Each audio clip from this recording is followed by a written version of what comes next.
But the reality of it is that just continue to push out stuff and spit your mind, and everything else will be fine, believe it or not. But I got my top 5 cornerbacks video. It's going to come soon. It's just that I want to take my time with it. I want to be able to put it out there and give you guys my real feelings of Jeff Okada, or my real feeling of Christian Fulton. Those two guys are pretty much on the top of everybody's list. And they got their flaws, major flaws at that. They're not 100%. And then on top of that, when we start to do videos like this is before the combine, this is before pro days, this is before the Shriner Bowl, this is before the Senior Bowl. This is before a lot of things. So it's a lot of things, a lot of moving parts that can happen. Just for a quick look, Okada. Jeffrey Okada, the cornerback for Ohio State. Everybody looking at him. His comp to me personally is Jalen Ramsey. However, Jalen Ramsey is a little bit more physical than him, you see.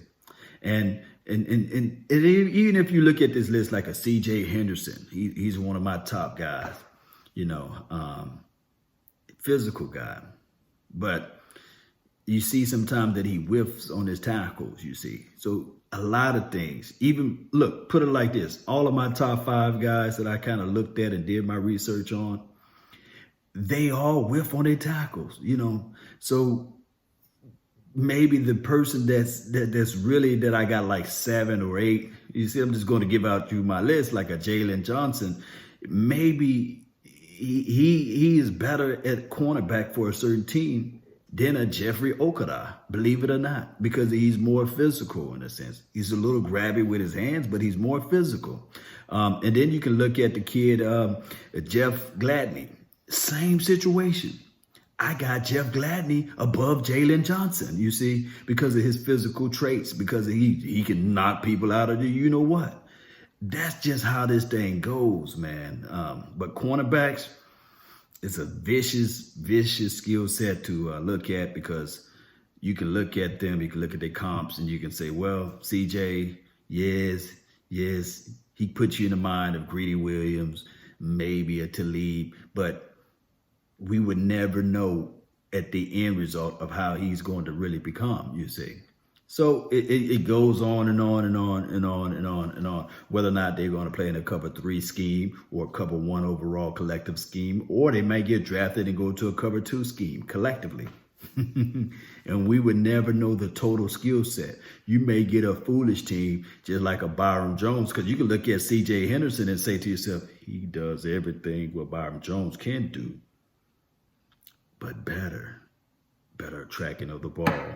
Can fly out to the ball a whole lot better, more aggressive, not modest in a sense, you see.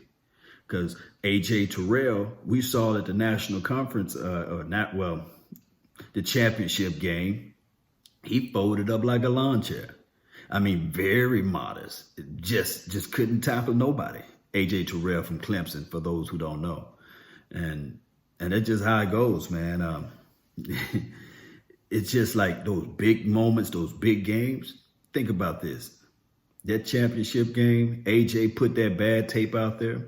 It might have hurt his stock tremendously. But in the same token of time, he can go out there in that combine and really blow up something, you see. That's the craziest part about it.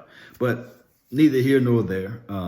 Just want to be able to let you guys know what I'm doing right now. So just look forward to that my Law's top 5. And before I do that video, I want to know your top 5 cornerbacks. And maybe we can bounce some opinions out and we can get into the real deal Holyfield. That's been my time. I really thank you all for yours. And remember, you're listening to nothing but the best. Salute. I'm out. Peace.